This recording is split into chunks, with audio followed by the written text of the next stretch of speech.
मुंबई के बांद्रा में भीषण सड़क हादसा, तेज रफ्तार इनोवा कार ने 6 गाड़ियों को मारी टक्कर, 3 लोगों की मौत, 12 की हालत नाजुक।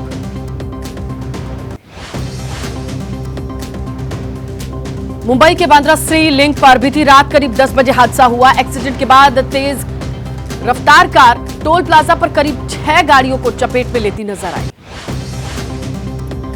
दिल्ली में प्रदूषण से निजात दिलाने के लिए आर्टिफिशियल बारिश की तैयारी। दिल्ली नोएडा में बीती रात हुई हल्की बारिश, थोड़ी बहुत राहत मिलने की है उम्मीद। दिल्ली एनसीआर में दिवाली से पहले कम हो सकता है वायु प्रदूषण। गुरुवार को गंभीर श्रेणी में दर्ज, शाम को 4 बजे 437 था एक्यूआई, बुधवार को 426 था स्तर। दिल्ली में आर्टिफिशियल रेन को लेकर के केजरीवाल सरकार का फैसला। दिल्ली सरकार सारा खर्च उठाएगी, कहा केंद्र साथ दे तो 20 नवंबर तक पहली कृत्रिम बारिश संभव। कृत्रिम बारिश से दिल्ली में एक्यूआई के स्तर में काफी कमी आने की उम्मीद है। दिल्ली सरकार को सुप्रीम कोर्ट से चाहिए मंजूरी, कई एजेंसियों से भी क्लियरेंस की जरूरत। आज ही सुप्रीम कोर्ट में प्रदूषण के मामले पर सुनवाई। पिछले सुनवाई में दिल्ली सहित 5 राज्यों में पराली जलाने से रोकने के दिए थे निर्देश। दिल्ली सरकार के सभी मंत्री ग्रैप नियम लागू किए जाने की करेंगे निगरानी, खुद करेंगे काम का निरीक्षण। हर मंत्री को दिए गए हैं अलग अलग क्षेत्र। पंजाब में गुरुवार को पराली जलाने की 639 घटनाएं सामने आई। सुप्रीम कोर्ट ने दिल्ली एनसीआर में प्रदूषण को देखते हुए तुरंत रोक लगाने के दिए थे निर्देश। पंजाब के डीजीपी का पुलिस अधिकारियों को निर्देश, पराली जलाने के खिलाफ हो सख्त एक्शन, फ्लाइंग स्क्वाड बनाकर करें कार्रवाई। चंडीगढ़ से सटे मोहाली के इलाके में लगातार जलाई जा रही है पराली। खेत के चारों तरफ आग की लपटें, धुएं का गुबार दिखाई दिया। सरेआम पराली जलाने की तस्वीरें आई। मोहाली में पराली जलाने वालों पर कार्रवाई की तैयारी है। एसएचओ ने कहा दर्ज की जाएगी एफआईआर। एयरो सिटी के साथ लगते गांव में जलती दिखी पराली। फिरोजपुर के कई गांवों में पराली जलाने की घटनाएं, खुद आग बुझा रहे पुलिस और प्रशासनिक अधिकारी। 3-4 दिनों में बढ़ी हैं घटनाएं। मुंबई पुणे जैसे शहरों में प्रदूषण बढ़ने पर महाराष्ट्र के सीएम शिंदे ने कहा कि प्रदूषण को कम करने की तैयारी, काम करने के तरीकों पर हुई चर्चा। दिवाली को लेकर महाराष्ट्र सरकार की तैयारी, बैठक में शिंदे ने दिए निर्देश। सूत्रों के मुताबिक मुंबई में शाम 7 से 10 बजे तक पटाखे जलाने की इजाजत। कैश फॉर क्वेरी मामले में महुआ मोइत्रा के निष्कासन की सिफारिश। लोकसभा की एथिक्स कमेटी के 6 सदस्यों ने दिया समर्थन, 4 ने किया विरोध। एथिक्स कमेटी की सदस्य और बीजेपी सांसद अराजिता सारंगी ने एबीपी न्यूज से कहा कि रिपोर्ट में महुआ मोइत्रा के खिलाफ बर्खास्तगी की बात है। कैप्टन अमरिंदर की पत्नी ने भी दिया समर्थन। महुआ मोइत्रा का दावा पहले दिन से ये थी, कंगारू अदालत, कोई सबूत नहीं, कुछ नहीं। उन्होंने मुझे पूछताछ के लिए बुलाया लेकिन जिरा की अनुमति नहीं दी। निष्कासन की सिफारिश की रिपोर्ट पर महुआ मोइत्रा ने कहा कि बड़े अंतर जीतकर आऊंगी लोकसभा, कंगारू अदालत का पहले से ही फिक्स मैच। एथिक्स कमेटी की सदस्यता और बीजेपी नेता अपराजिता सारंगी ने कहा महुआ मोइत्रा को पक्ष रखने का दिया गया था मौका, उनकी सारी बातें हमने सुनी। बीएसपी सांसद दानिश अली का आरोप, लगातार नियम तोड़ रहे हैं एथिक्स कमेटी के अध्यक्ष। इस देश में 2 कानून नहीं हो सकते, हम डरने वाले नहीं। बीएसपी सांसद दानिश अली ने समिति की रिपोर्ट लीक होने पर कहा कि रिपोर्ट कमेटी के आने से पहले ही मीडिया के सामने आ गई। टीएमसी ने भी समिति की रिपोर्ट पर सवाल उठाए। शशि पांजा ने कहा कि समिति में रखे जाने से पहले पब्लिक डोमेन में पहुंच गई रिपोर्ट, ये कतई सही नहीं। जेडीयू सांसद गिरधारी यादव ने रिपोर्ट पर उठाए सवाल, कहा एथिक्स कमेटी ने खुलेआम तोड़ा है नियम, बिना बहस के कैसे तैयार कर सकते हैं कोई रिपोर्ट। एथिक्स कमेटी में कांग्रेस सहित कुछ विपक्षी सदस्यों ने दिया था असहमति का नोट। बीजेपी सांसद राजदीप रॉय ने कहा कि विपक्षी सांसद इसे राजनीतिक मुद्दा बनाना चाहते हैं। 4 दिसंबर से शुरू होगा संसद का शीतकालीन सत्र। 22 दिसंबर तक संसदीय सत्र चलेगा। 19 दिनों में होगी सदन की 15 बैठक। कैश क्वेरी मामले में समिति की रिपोर्ट सदन में की जाएगी पेश। महुआ मोइत्रा पर पैसे लेकर प्रश्न पूछने का है आरोप। समिति ने महुआ के निष्कासन की सिफारिश की। प्रमुख आपराधिक कानूनों की जगह लाए गए 3 विधेयकों पर चर्चा की संभावना। गृह मामलों की स्थायी समिति ने स्वीकार की है तीनों विधेयकों पर रिपोर्ट। मुख्य चुनाव आयुक्त और चुनाव आयुक्त की नियुक्ति से जुड़ा विधेयक संसद के शीतकालीन सत्र में हो सकता है पेश। दर्जे को कैबिनेट सचिव के बराबर लाना चाहती है सरकार। मुख्य न्यायाधीश डी.वाई. चंद्रचूड़ ने कहा, जमानत के बाद कई हफ्ते तक रिहा नहीं होने वाले विचाराधीन कैदी करते हैं अपील। ये साफ संकेत है कि अधिकार मिलने में आती है बाधा। कतर में 8 भारतीयों की मौत की सजा के खिलाफ अपील। विदेश मंत्रालय प्रवक्ता अरिंदम बागची ने कहा कि 7 नवंबर को बंदी भारतीयों से मिले दूतावास के अधिकारी। भारतीय नौसेना के 8 पूर्व कर्मचारियों को कतर में मौत की सजा। कतर में कानून राजनयिक सहायता मुहैया कराता रहेगा भारत। मामले में सभी कानूनी विकल्पों पर विचार। परिवार के सदस्यों के भी संपर्क में है विदेश मंत्रालय। अरिंदम बागची ने की है अपील, मामला संवेदनशील, किसी तरह की अटकलबाजी में ना हो शामिल। आज भारत और अमेरिका के बीच 2 मंत्री स्तरीय वार्ता, 2+2 मंत्री स्तरीय वार्ता। भारत में मौजूद अमेरिकी विदेश मंत्री एंटनी ब्लिंकन और रक्षा मंत्री Lloyd Austin. Rajnath Singh S Jaishankar के साथ अमेरिका के मंत्रियों की बैठक। रणनीतिक संबंधों, रक्षा सुरक्षा सहयोग पर चर्चा।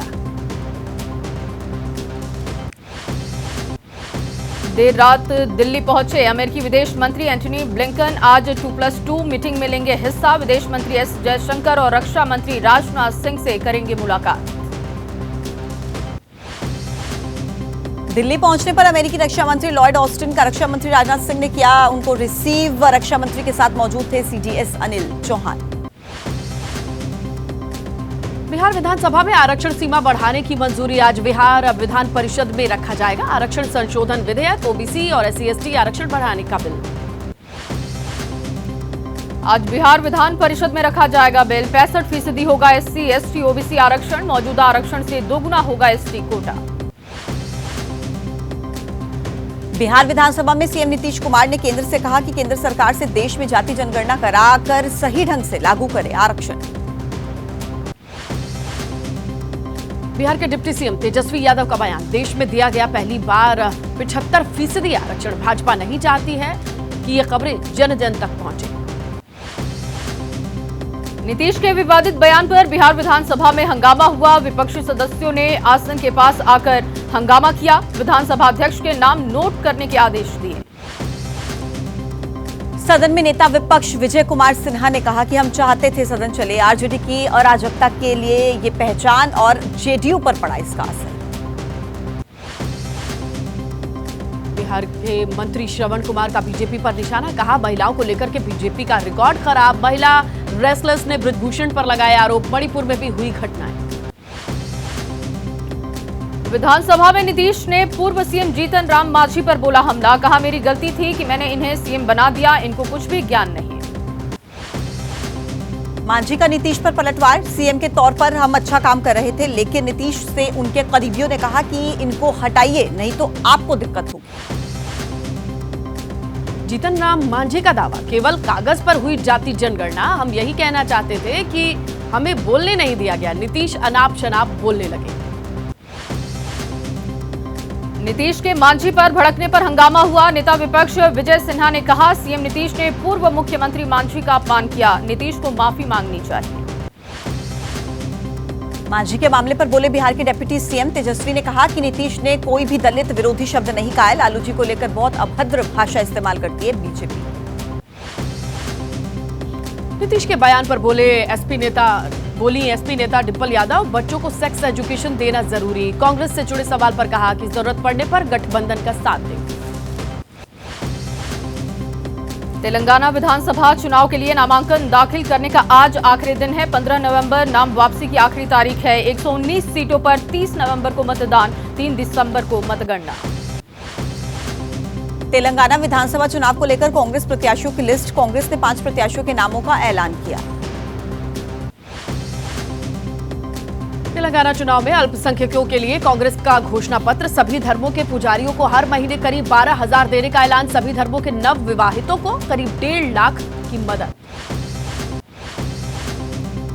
राजस्थान की रैली में पीएम मोदी का कांग्रेस पर आरोप, कहा कांग्रेस सरकार की तुष्टीकरण की नीति ने राजस्थान के गौरव को खतरे में डाला, सरकार बनने पर हुई भ्रष्टाचारियों पर कार्रवाई।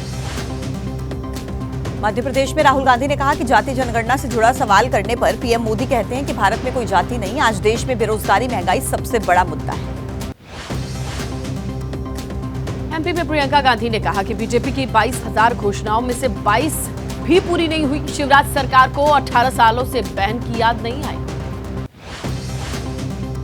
प्रियंका गांधी का पीएम मोदी पर आरोप, कहा उद्योगपति दोस्तों का 16,000 करोड़ का कर्ज माफ किया, किसान जनता परेशान है, सरकार बनते ही बढ़ाएंगे फसल का समर्थन मूल्य। मध्य प्रदेश में समाजवादी पार्टी की नेता डिंपल यादव ने बड़ी जीत का दावा किया, कहा कि एमपी में बहुत अच्छा प्रदर्शन करेगी बीएसपी और मध्य प्रदेश में बहुत ताकतवर है समाजवादी पार्टी। बीजेपी नेता ज्योतिरादित्य सिंधिया का बयान, किसी का कोई अभेद्य किला नहीं होता, मध्य प्रदेश में पूर्ण बहुमत से बनेगी सरकार। जाति जनगणना के सवाल पर बोले एसपी नेता अखिलेश, कहा हम जाति जनगणना कराना चाहते हैं लेकिन बीजेपी और कांग्रेस नहीं कराना चाहती। मध्य प्रदेश में बीजेपी के 200 तो कांग्रेस के 196 उम्मीदवार करोड़पति। एडीआर ने जारी किया उम्मीदवारों का रिपोर्ट कार्ड, मध्य प्रदेश में महज 10% महिला उम्मीदवार। राजस्थान में एआईएमआईएम नेता असदुद्दीन ओवैसी का दावा, राजस्थान में मुस्लिमों के हालात पर कमेटी की रिपोर्ट गहलोत को भेजी गई, लेकिन कांग्रेस और गहलोत हर मोर्चे पर फेल। छत्तीसगढ़ में केंद्रीय गृह मंत्री अमित शाह का दावा, पहले चरण के चुनाव में कांग्रेस साफ महादेव ऐप के नाम पर भूपेश बघेल ने 500 करोड़ से अधिक का घोटाला किया। छत्तीसगढ़ के मुख्यमंत्री भूपेश बघेल का अमित शाह पर तंज, पिछली बार कहते थे कि 65 से ज्यादा सीटें जीतेंगे, अब बोलना बंद कर दिया। रायपुर में बीजेपी प्रत्याशी ब्रजमोहन अग्रवाल के प्रचार के दौरान हंगामा, बीजेपी प्रत्याशी ने कहा मेरी हत्या कराने की कोशिश हुई, कांग्रेस के मेयर एजाज ठेबर पर आरोप लगाया।